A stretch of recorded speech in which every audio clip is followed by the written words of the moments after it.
Hello, welcome. So the previous class, which is the class right before this one in the Java Essentials playlist, this is where we left it off. By now, you should have your package name here. Doesn't have to be the same as mine. This is the one I prefer to work with, but yours could be something different depending on how you created the project yesterday, or rather in the previous class that we did together. Then you should have your main class with the opening and closing braces. Then you should have this main method. And then there should be this, at least this one line of code to print hello world.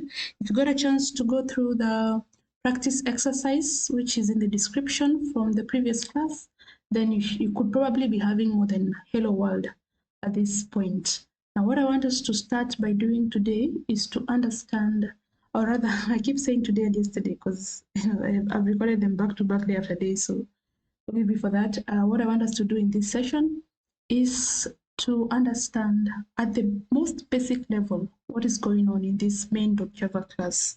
So for that, I'll ask us to select the package name on the left. Mine is dev.labs.s3. It's currently selected. It's highlighted in a tint of blue, some shade of blue. Right click on that, click on, or rather go to new, then new Java class. Give it a name. We are giving it the name Hello World App. That's the name of our class. So as you see, we have Hello World App. The color in mine is different. Ignore that. Yours could be a different color. It's because I have Git configured in my space. So ignore the colors of the name of the file. Just work with the name itself. You should have HelloWorldApp.java.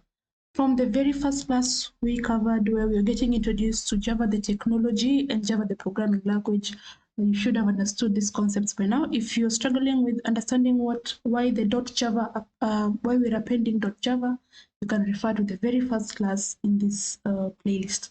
Okay, so moving on, we have our class here, public class Hello World App. And because I want us to start by understanding the class definition, I will remove the word public here.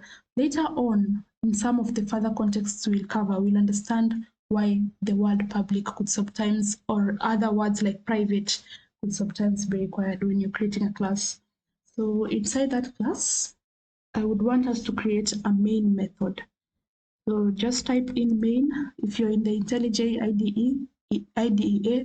This is why we would encourage us to work with IDEAs, because they can help us type our code quickly. Like so far we've seen SO out, now we're seeing main.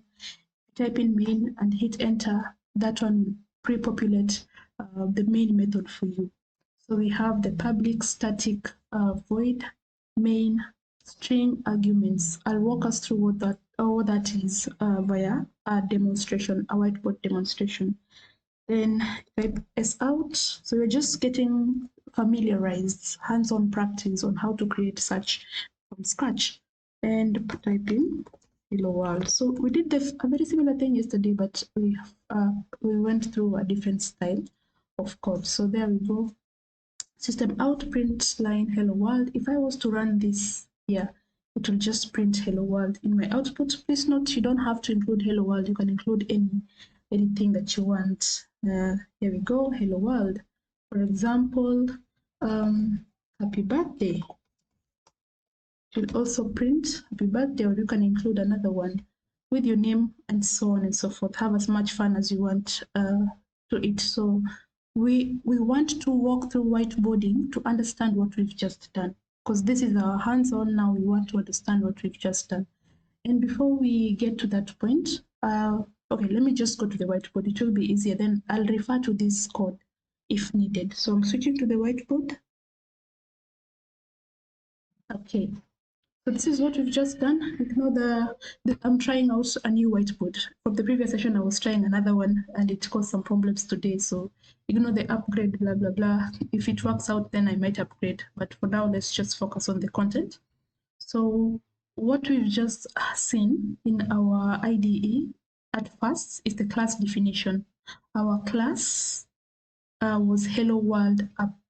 So the class name and the curly braces and the content within that class.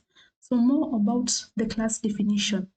The class definition needs you to have the keyword class as the first part. So if you're typing from scratch, in the IDE, it pre-populated itself for us. But if you're typing from scratch, you need to have the keyword class. You need to have the name of the class, and there's a naming convention to it. Depending on your organization, you might decide to start with small letters and so on and so forth. But conventionally, the Java class names start with a capitalization of the first letter. That is why Hello World was capital H for the start and so on and so forth. We'll see more about the naming convention. For example, if it is more than one word, then we would have camel case, upper camel case. So hello, H is capital, world is capital, W is capital, and so on and so forth. Then we have the opening braces, then the content of our class, then the closing braces, and that is the class definition. So the class definition in Java is class keyword, name of your class, opening braces, content of your code, and closing braces. So let's just go with class keyword, name of the class, opening braces, and closing braces. Moving on, within our class, we had the main method. The main method definition is public static void main. Then you're passing an argument to the method, string of type an array of strings, and the name is of that array is args. These things will make more sense after we are done covering more concepts. For now, please stick with me. We are trying to understand the very basics of what we've just done, and that's that. It's like a nice smooth intro into what we will cover in future. So opening braces, closing braces, then you'd have the content of the method in there. So what is this main method? We saw it yesterday in our main class. So a main method is the entry point of your application. What that means is this is where the compiler or maybe the tool that runs the application in Java will go in first and run the methods inside it to run your application. So you have your main method as such. And the reason behind main.java class is because sometimes you would have more than one class for a single application, but instead of running them individually, you want to go and run your entire application with all its .java files or .java classes in one area. So because of that, in these big projects, you would prefer, instead of having your Hello World app with its main method and the main class with its main method, you would just create a file with Hello World app with its code and what it's supposed to do. And then in the main class, within its main method, that is when you will refer to the contents of Hello World app that you want to run. So for right now, I won't show us what that is. I will be referring to it while we proceed on with our discussion, so we can see how main class would be preferred in big projects instead of having the main method in every other file in your code. So stay tuned for that. Should make sense after we cover the concepts. So the main method is the entry point. This is its definition. Public static void means passing an argument to the method of type array of strings by the name args. The opening braces, the closing braces, and the contents go inside there. Now, more about the main method definition. So we have at the very first step, you can either work with public static or static public. So conventionally, or rather what you will continue to say is public static void main. However, static public void main would still work the same way. Let's go and try that out. Static public. So this is public static. We are trying to see if static public will still work. And you run, and you should still see hello world. There you go, at the output. So just so you know, conventionally public static is what is accepted, but static public will still work. Another point here is this args over here can be any name you prefer.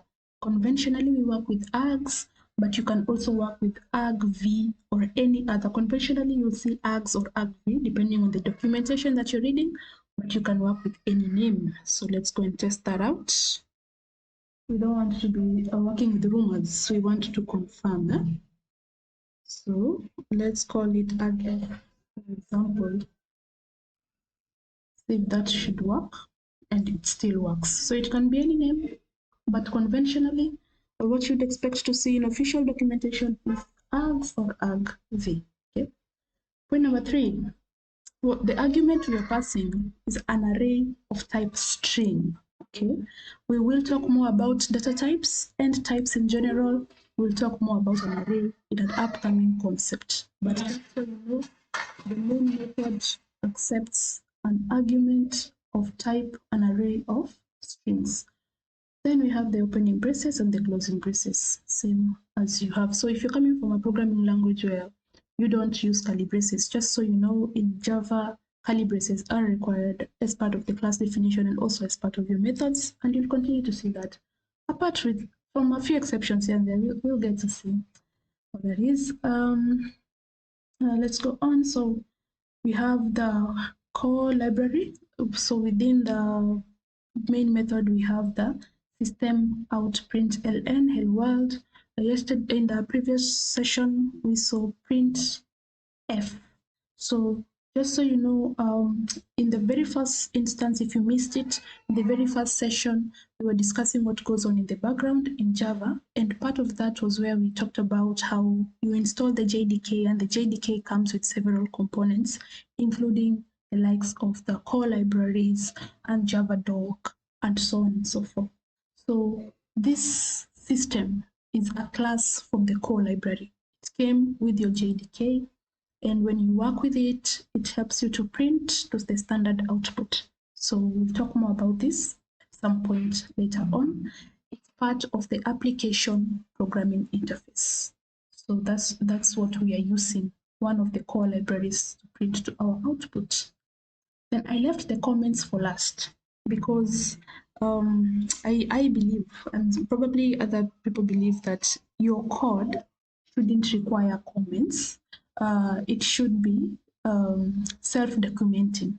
Self-documenting means just by looking at it, I can tell what it is. So self-documenting means you should attempt to give your class names that are almost descriptive of what they're for. For example, Hello World App.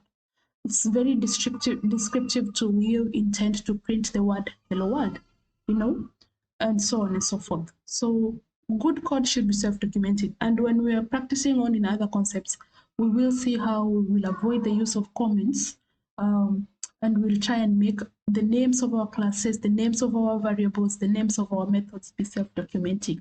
Anyway, because it's part of what we are supposed to cover for the syllabus, or rather for the lesson plan, I will walk us through comments. Comments are ignored by the compiler, and they are useful for programmers. Let's say we are all working in a team and we want to know why team A decided to create this class, for what purpose, and so on. So there are different types of comments supported. We have multi-line comments. This is /**, and the comment itself, then we close with an asterisk and a //. So let's go and see that. Just put it up here, or rather, let's say here, /* comment itself.